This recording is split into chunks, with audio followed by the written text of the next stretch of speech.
Allerleirauh, or The Many-Furred Creature by the Brothers Grimm. There was, once upon a time, a king who had a wife with golden hair, and she was so beautiful that you couldn't find anyone like her in the world. It happened that she fell ill, and when she felt that she must soon die, she sent for the king and said, "If you want to marry after my death, make no one queen unless she is just as beautiful as I am, and has just such golden hair as I have. Promise me this." After the king had promised her this, she closed her eyes and died. For a long time the king was not to be comforted, and he did not even think of taking a second wife. At last his counsellors said, "The king must marry again, so that we may have a queen." So messengers were sent far and wide to seek for a bride equal to the late queen in beauty. But there was no one in the wide world, and if there had been, she could not have had such golden hair. Then the messengers came home, not having been able to find a queen. Now, the king had a daughter who was just as beautiful as her dead mother, and had such just golden hair. One day, when she had grown up, her father looked at her and saw that she was exactly like her mother, so he said to his counsellors, "I will marry my daughter to one of you, and she shall be queen, for she is exactly like her dead mother. And when I die, her husband shall be king." But when the princess heard of her father's decision, she was not at all pleased, and said to him, "Before I do your bidding, I must have 3 dresses, one as golden as the sun, one as silver as the moon, and one as shining as the stars. Besides these, I want a cloak made of 1,000 different kinds of skin. Every animal in your kingdom must give a bit of his skin to it." But she thought to herself, "This would be quite impossible, and I shall not have to marry someone I do not care for." The king, however, was not to be turned from his purpose, and he commanded the most skilled maidens in his kingdom to weave the 3 dresses, one as golden as the sun, and one as silver as the moon, and one as shining as the stars. And he gave orders to all of his huntsmen to catch one of every kind of beast in the kingdom, and to get a bit of its skin to make a cloak of 1,000 pieces of fur. At last, when all was ready, the king commanded the cloak to be brought to him, and he spread it out before the princess and said, "Tomorrow shall be your wedding day." When the princess saw that there was no more hope for changing her father's resolution, she determined to flee away. In the night, when everyone else was sleeping, she got up and took 3 things from her treasures: a gold ring, a little gold spinning wheel, and a gold reel. She put the sun, moon, and star dresses in a nutshell, drew on the cloak of many skins, and made her face and hands black with soot. Then she commended herself to God and went out and travelled the whole night till she came to a large forest. And as she was very much tired, she sat down inside a hollow tree and fell asleep. The sun rose, and she still slept on and on, although it was nearly noon. Now, it happened that the king, to whom this wood belonged, was hunting in it. When his dogs came to the tree, they sniffed and ran round and round it, barking. The king said to the huntsman, "See what sort of a wild beast is in there." The huntsman went in, and then came back and said, "In the hollow tree there lies a wonderful animal that we don't know, and we have never seen one like it. Its skin is made of 1,000 pieces of fur, but it is lying down asleep." The king said, "See if you can catch it alive, and then fasten it to the cart, and we will take it with us." When the huntsman seized the maiden, she awoke and was frightened and cried out to them, "I am a poor child, forsaken by my father and mother. Take pity on me and let me go with you.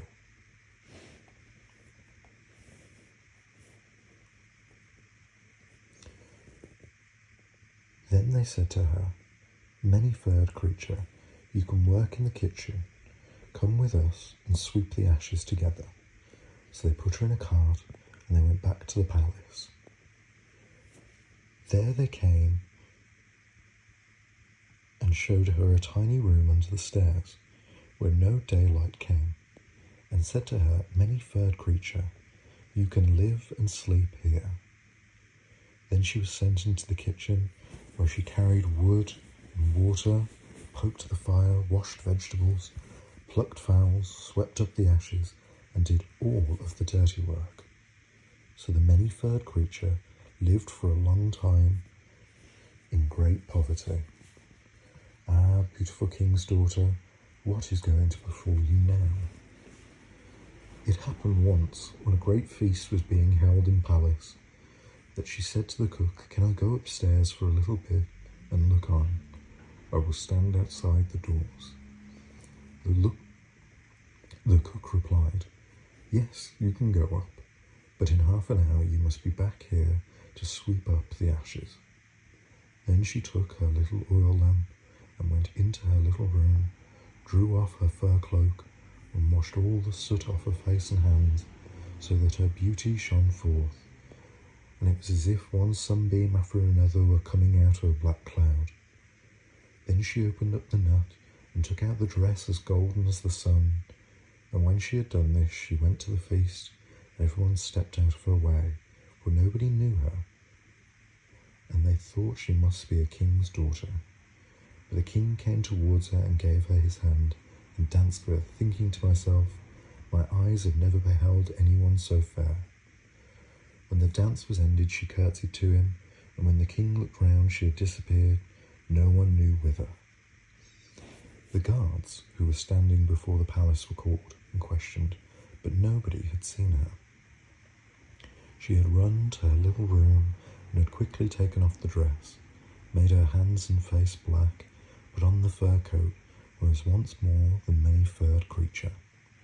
When she came into the kitchen and was setting about her work of sweeping the ashes together, the cook said to her, Let that wait till tomorrow, and just cook the king's soup for me. I want to have a little peep of the company upstairs. Be sure that you do not let a hair fall in it, otherwise you'll get nothing to eat in the future. So the cook went away, and the many-furred creature cooked the soup for the king. She made a bread soup as well as she possibly could, and when it was done, she fetched her gold ring from her little room and laid it in the tureen in which the soup was to be served up. When the dance was ended, the king had his soup brought to him and ate it, and it was so good that he thought he had never tasted such soup in his life. But when he came to the bottom of the dish, he saw a gold ring lying there, and he could not imagine how it got in. Then he commanded the cook to be brought before him. The cook was terrified when he heard the command, and said to the many-furred creature, You must have let a hair fall in the soup, and if you have, you deserve a good beating. When he came before the king asked who had cooked the soup. The cook answered, I cooked it. But the king said, That's not true, for it was quite different, and much better soup than you have ever cooked. Then the cook said, I must confess, I did not cook the soup. The many-furred creature did.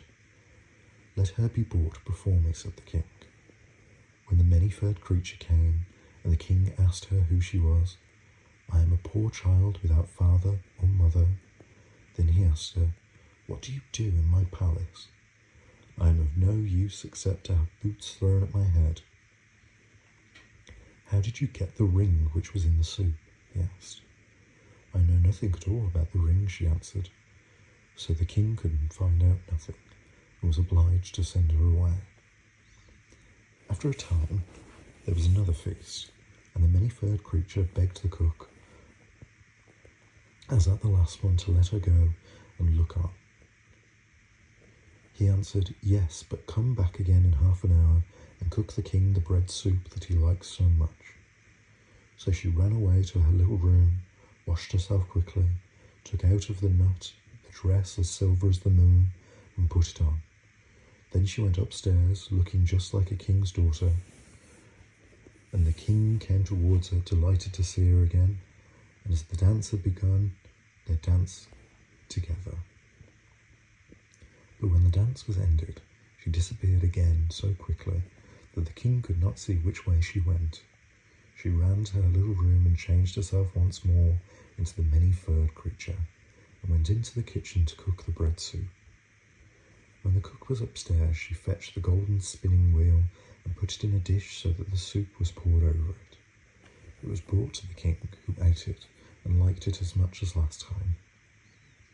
He had the cook sent to him, and again he had to confess that the many-furred creature had cooked the soup. Then the many-furred creature came before the king, but she said again that she was of no use except to have boots thrown at her head, and that she knew nothing at all of the golden spinning wheel. When the king had a feast for the third time, things did not turn out quite the same as the other two. The cook said, "You must be a witch, many-furred creature, for you always put something in the soup so that it is much better and tastes nicer to the king than any that I can cook." But because she begged hard, he let her go up for the usual time. Now that she had put on the dress as shining as the stars, she stepped into the hall. The king danced again with the beautiful maiden, and thought she had never looked so beautiful. And while he was dancing, he put a gold ring on her finger without her seeing it, and he commanded that the dance should last longer than usual. When it was finished, he wanted to keep her hands on his, but she broke from him and sprang so quickly away among the people that she vanished from his sight. She ran as fast as she could to her little room under the stairs, but because she had stayed too long beyond the half an hour, she could not stop to take off the beautiful dress, but only threw the fur cloak over it, and in her haste could not make herself quite black with the soot, one finger remaining white.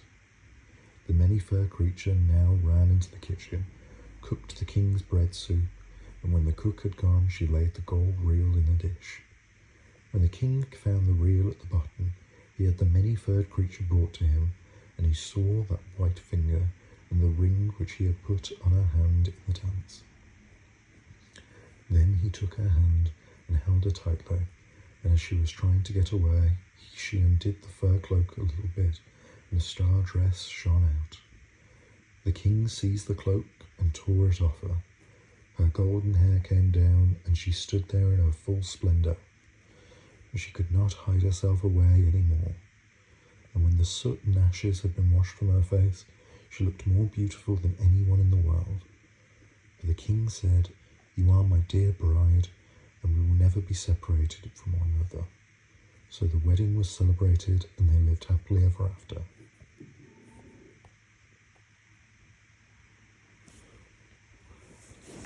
I've got to be honest, I don't know whether I'll be sending you this one because that was weird and incestuous. I thought it'd be cute. I picked the worst one to record first. I'm going to vet these maybe a little better now,